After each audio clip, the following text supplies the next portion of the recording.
everybody, and welcome back. Oh, sorry. Didn't mean to give you a spook there. This is a new experimental mask that shows you what you'll look like in 1,000 years. Your back wall looks a little bare bones, doesn't it? There, how's that? I don't know if that helps. Anyway, welcome back to another thought piece by me, your boy, Joe Van. Today's topic is, well, death, superstition, ghosts. Alright, but first check it. What do you guys think? I like it, Kudgy.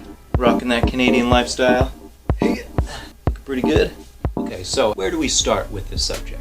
I think we should start where basically everyone starts. You're a baby, you don't exactly know that much about the world. You come across usually a small animal. I mean, there can be rare cases where it's loved ones, but usually at a very young age, you come across like an ant or a caterpillar or a bird or something like that. It's moving, it's alive, you know what living things are, they're moving around, but then something happens. Who knows what? Maybe you squeeze it too hard, or a parent comes over and says, quit playing with that, and you steps on it, and now the thing isn't moving anymore. It's kind of hard to grasp what exactly you just witnessed. You can stare at this thing that was just moving a second ago, and now it's not, and what are you left with other than confusion, a strange feeling of loss? What I'm talking about is everyone's first experience with death. Now, you want to get technical, before we were born, we weren't alive? It's not the same as death. I think death is specifically living then not living. So, regardless of the 13.7 billion years that have passed before you were born, you're born, and then you experience something that was once moving, now it's not. What are you supposed to do with this information in your little baby brain? Everybody thinks about death differently. Everyone approaches the subject differently. People compartmentalize. They find their own workarounds to the concept of death. The easiest workaround is obviously avoid it at all costs. That's one thing that comes pretty obvious and apparent to most people, is that we want to survive. We enjoy being alive. We're here. Let's do the damn thing. Now, talking of bare bones, let's think back in deep prehistory of humanity. Let's talk Neolithic times. Let's talk Homo sapiens. Let's talk Neanderthal. We have found cave paintings dating back tens and tens of thousands of years. In these, we depict hunting, usual daily activities. Sometimes we also depict spirits. We depict things that we've confabulated ourselves. But one of the biggest things archaeologists have found, dating far past any cave paintings, are bones placed in a specific way, aka burials. It's hard to imagine what life must have been like back then. We were no different than animals, except for the fact that we were, because of our frontal lobes. We were able to be self-aware. We could conceive the world around us. And yet, we didn't really have time to think about it, because every single day we had to hunt and scavenge for food. But throughout all of this, we were still social creatures. We made connections. We had loved ones. And just like you as a baby, these Neolithic people experienced death. And they would experience it with their loved ones, usually at a much earlier age than we do now. When someone got a small cut that was infected, I like it, or they had a toothache, or they ate a berry that looked like an edible one, people died. And when you love someone that you lose, what does that do to a person? Now, another component to the idea of loss is also dreams and imagination. The way that the human brain works is not binary. It's very malleable, it's very paradoxical. We see the world as much as it is as one can in the daylight, but our brain is still constantly sorting out and creating patterns based on past experiences to help us predict for the future. That's what our brain is doing every second of every day without us knowing. Unlike Lucy, that's what the other 90% of our brain is doing. Constantly computing, constantly regulating, and establishing a base level of our psyche. When we love someone, or when we have a shocking new experience, we usually will have dreams about it, we'll think about it over and over again, and what that does in the brain is establish a deep connection with that event or person. So already, our imaginations are hard at work. Then when someone dies, it's extremely common for you to have dreams where you're having conversations with that person that you just recently lost. You can probably already guess where I'm going with this, but you're not really having a conversation with that person. Instead, you're having a dream with a created new conversation, but it's based on past conversations that you had had with that person. And you're having it because you're grieving them. It's a very normal human response to loss. However, do you think that people in the Neolithic times knew that? Of course not. It's very hard to distinguish reality from dreams, especially in an age where not only did science not exist, or even basic understanding of psychoanalytics, but also with certain edible plants that may or may not have psychotropic effects, it's not hard to understand without any baseline knowledge of how the world works. It would be pretty hard to distinguish reality from fiction, the imagination from the real world. Someone has a dream where they're having a conversation with a past loved one. How are they not to know that that was real or not real? Especially when dreams can feel extremely real. I've had certain dreams that have completely shaken me. One time when I was 17, I had a dream that lasted well over 10 years. And when I woke up from it, to wake up in my 17-year-old body again, looking at my young hands after so much time had seemingly passed, it was a very jarring experience, and it took me a long time to get over, basically the entire day. So there's no fault at the understanding of how early cultures adopted the idea of spirituality and religion. Individuals attributed weather patterns, they attributed disease, and every other unknown at the time to spirits. They attributed it to superstition. Acting a particular way garnered certain outcomes. Of course, now we know a little thing called causation and correlation, how there can be connections between the two, or there cannot be connections. Let's say that you pray that your child does well in a test, and then they do well in the test. You can surmise that they did well in the test because you prayed. However, it is actually more likely that your child did good in the test because they studied hard, and it actually had nothing to do with your prayer. There are several other examples that can be taken into effect. There's a certain book called The Secret, and in that book it tells you that the way the world works, it functions in an intentional way. If you want something, the universe will bend in a way that garners you the goal which you seek. However, getting a row of red lights actually has nothing to do with whether or not you want green lights.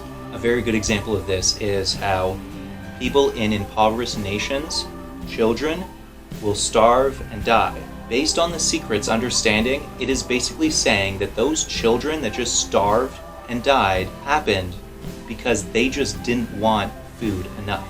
And that is not the case at all, and actually an insult to everyone who goes through hard times, whether it be through impoverishment, war, etc. Another really good example is natural disasters. In prehistory, basically every culture attributed natural disasters to something that was done or not done.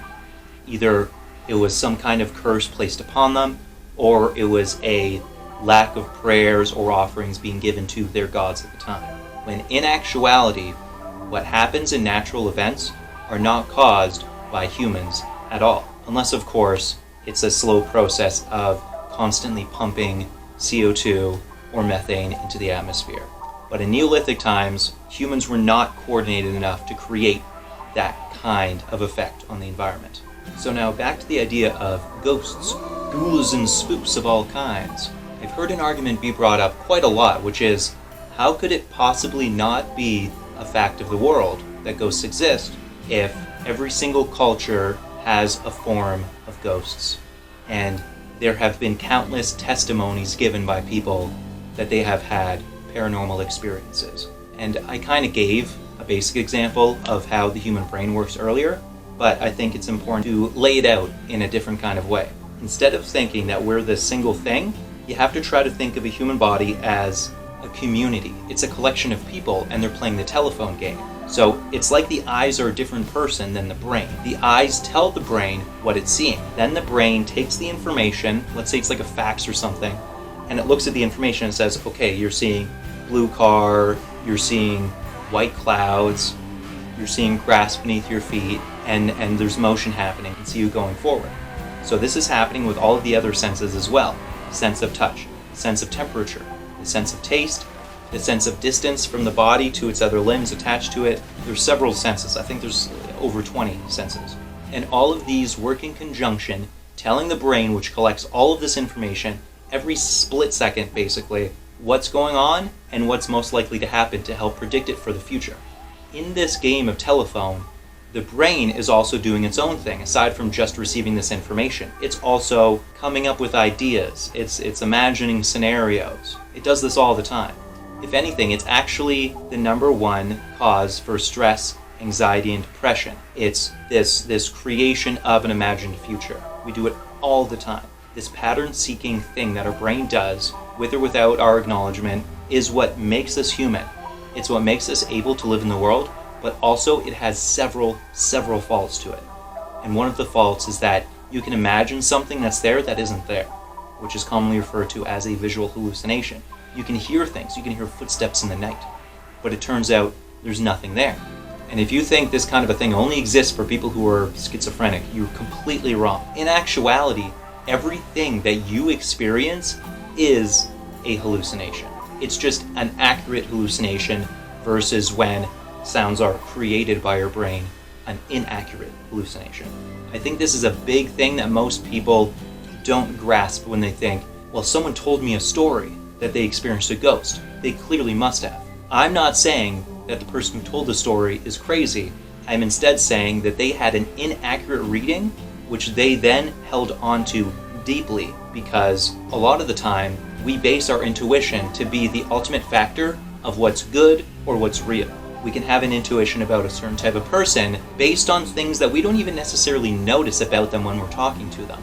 But we've had experience with similar people in the past who have maybe not been so nice or have been really nice. And then we have an intuition about that person. Oh, that's a good person. Oh, that's a bad person. Intuition isn't magical. It's not a sixth sense. We just don't understand it because the information that our brain is receiving is so much that the majority of it is stored in our subconscious. Now, with all that said, I want to continue this deep dive by going into audio mode. But before I leave you, take this into consideration. If there are literally any other possible explanations for a ghost encounter, what's more likely? That it was the more boring example, or that it was the amazing, adventurous, magical, scary, fantastical explanation via ghosts? Just some food for thought. Okay, bye for now. Thanks, Embodied Joe. Now to kick things off, I want to start with the possibilities.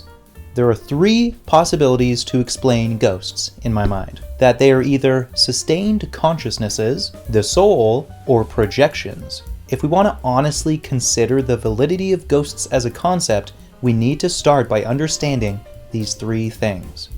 So first, what is consciousness? Consciousness is generally known as recursive intelligence found in the brain. It is to be a thing that knows it is a thing. Next, what is a soul? A soul is supposed to be like our spiritual avatar, an essence of us that exists in both the physical world and the supposed metaphysical world. Finally, what are projections? A projection can be thought of as an illusion. Something is being shown to us, but if we reach out to touch it, we realize that nothing's really there. Could ghosts be real? There's no way to prove it or disprove it, but if I'm going to share my thoughts with you on this subject, I want to do so in the most helpful way I can. That means going over the whole shebang while taking a magnifying glass to the parts I find most important. So prepare, one and all, for today we dive into the spooky depths of our species' longest-running superstition. The first thing to bring up is the most basic, the word itself. A ghost is the soul or spirit of a dead person or animal that can appear to the living. In ghost lore, descriptions of ghosts vary widely, from an invisible presence to translucent or barely visible wispy shapes to realistic, lifelike forms. The deliberate attempt to contact the spirit or a deceased person is known as necromancy, or in Spiritism as a seance. Side note, Spiritism is a branch of spiritualism. It's a religious and philosophical doctrine established in France in the 1850s by the French teacher, educational writer, and translator Hippolyte Léon Denisard Rivel, who, under the pen name Allan Kardec, wrote books on the nature, origin, and destiny of spirits and their relation to the corporeal world. But anyway, back to the matter. Other terms associated with ghost are apparition, haunt, phantom, poltergeist, shade, specter, spirit, spook, wraith, demon, and ghoul. The belief in the existence of an afterlife, as well as manifestations of the spirit of the dead, is widespread, dating back to animism or ancestor worship in pre-literate cultures. Certain religious practices, such as funeral rites, exorcisms, and some practices of spiritualism and ritual magic, are specifically designed to rest the spirits of the dead. Ghosts are generally described as solitary, human-like essences, though stories of ghostly armies and the ghost of animals rather than humans have also been recounted. They are believed to haunt particular locations, objects, or people they are associated with in life. According to a 2009 study by the Pew Research Center, 18% of Americans say that they have seen a ghost. The overwhelming consensus of science is that there is no proof that ghosts exist. Their existence is impossible to falsify, as I said earlier, but still, ghost hunting has been classified as pseudoscience. Despite centuries of investigation, there is no scientific evidence that any location is inhabited by spirits of the dead. Historically, certain toxic and psychoactive plants, such as Datura and Hyoscyamus niger, whose use have long been associated with necromancy in the underworld, have been shown to contain anticholinergic compounds that are pharmacologically linked to dementia, specifically DLB, as well as historical patterns of neurodegeneration. Recent research has indicated that ghost sightings may be related to degenerative brain diseases, such as Alzheimer's disease. Common prescription medication and over-the-counter drugs such as sleep aids may also, in rare instances, cause ghost-like hallucinations, particularly zolpidem and diphenhydramine. Older reports linked carbon monoxide poisoning to ghost-like hallucinations. In folklore studies, ghosts fall within the Motif Index designation E200 to E599, also labeled Ghost and Other Revenants. A revenant, for context, is an animated corpse that is believed to have revived from death to haunt the living. The word revenant is derived from the Old French word revenir, translating to come back, or the returning. Revenants are part of the legend of various cultures, including Old Irish Celtic and Norse mythology, and stories of supposed revenant visitations have been documented by English historians in the Middle Ages, so essentially zombies. However, that's some extra context for those who have seen the movie The Revenant with Leonardo DiCaprio. That's why it's called that, because he was presumed dead and then rose back for revenge. Now, although the human soul was sometimes symbolically or literally depicted in ancient cultures as a bird or other animals, it appears to have been widely held that the soul was an exact reproduction of the body in every feature, even down to the clothing the person wore. This depiction in artwork from various ancient cultures included such works or ancient past.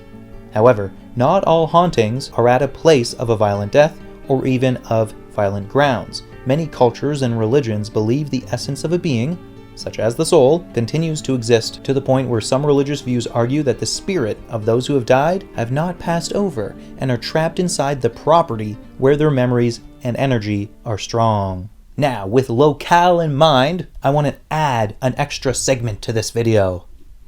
And then the final one is projection, and this is the one that I think has the most validity. This one's still kind of weird, but it's a fun example of something that can be a very interesting phenomenon. So I say no more than probably 10 times in my life, I've heard a noise, like on the other side of a door, like a person talking, but it's unintelligible, and then I open the door and no one's there.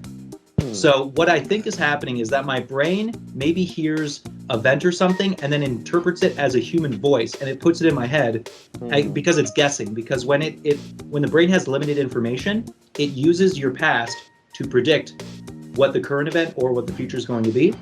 And a really good creepy example of that is go into the bathroom or be in front of a mirror and turn the lights off. With low vision, your brain will try to interpret what it's seeing, but it doesn't have a lot of information, not a lot of light. You stare at yourself in the face in the mirror, and your features will start to get like distorted and like demonic looking. Super spooky, but it's like a fun example of how the brain just guesses a lot of the time when it has limited information. So that's something that's happened with me a lot. And every time it's been like, it's not like I'm like drunk or like high and then I experience this. It's just the middle of the day. I'm just chilling. Like I know I'm alone in like the house or whatever. And then I'm like walking and I hear a noise and I'm like, oh, is that someone? And I open the door and then no one's there. I'm like, oh, that was kind of spooky. But I've never considered it. Yeah, Just punch the stand on air, the and then other some side, guy in just- his invisibility cloak falls back. He's like, "Oh fuck, you got me." The military dude, yeah. No, but yeah. So I consider that either sure, it's ghosts or it's some dude in an invisibility. It's Harry Potter. It's just some dude that just goes full brawl. Get him, yeah. But okay, so there's examples of what I'm trying to get at, and then so the main thing is because usually it's always like the woman in the gown walks across like the second floor of that old mansion every time at midnight, and she's like mumbling about needing her baby or something, right? And it's like a broken record. You can't interact with these ghosts. They're uninteractable. It's basically just a 3D movie on loop. It's just a broken GIF. It's just doing its thing. So it's just peanut butter, exactly. Yeah. That is, I think, the most valid theory towards what ghosts are, is that the people existed, and then somehow in our world, in real life, this is a phenomenon that can exist where a structure or like a cliffside or just a physical geographical space, someone dies, but they had an extreme experience at one moment, and then somehow the universe in that specific bubble somehow is able to replay the event using sound and light, but none of the other senses, or the air gets cold or whatever, but like they're not interactable. So that's... Well, I think that's partly, that would be on the lines of what I'd be willing to believe in too. Okay, and there you go. So, what'd you guys think of my take on ghosts, the supernatural, the paranormal, and everything else in between? Do you guys hate me now? Do you love me? Was it fascinating? Was it boring? Let me know. As always, thank you guys so much for being here. I love you to no end, and ask you to remember to keep on thinking. Until next time, ciao for now. Peace.